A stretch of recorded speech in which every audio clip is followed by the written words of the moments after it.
ரொம்ப கஷ்டப்பட்டு இன்னைக்கு இந்த இடத்துக்கு வந்திருக்கக்கூடிய ஒருத்தர் தான் மணிகண்டன். தனக்கு இருக்கிற மிமிக்ரி திறமையை வச்சு படிப்படியா முன்னேறி வந்துட்டு இருக்காரு.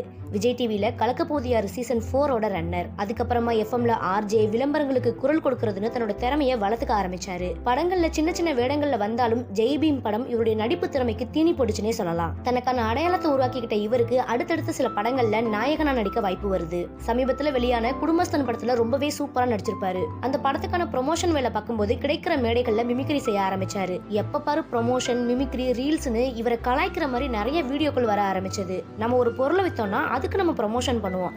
அது மாதிரி அவர் நடிச்ச படத்துக்கு அவர் ப்ரொமோஷன் பண்றாரு. இதுல என்ன தப்புனே தெரியல. நம்மளாம் ஒருத்தன் நல்லா வந்தா சந்தோஷம், ஆனா ரொம்ப நல்லா வந்துடக்கூடாது. வாரிசு நடிகர்களுக்கு மத்தியில தன்னோட திறமையால ஒருத்தர் முட்டி மோதி முன்ன வராருன்னா கை தூக்கி விட முடியலனாலும் பரவாயில்ல, கால்வாரி விடாம இருந்தா நல்லதுதான். மணிகண்டன் அவர்கள் வாழ்க்கையில அடுத்தடுத்து நிறைய வெற்றி படங்களை கொடுப்பாரு அப்படிங்கறதுல எந்த ஒரு சந்தேகமுமே கிடையாது. ஏன்னா அதுக்கான திறமை அவர்கிட்ட இருக்கு.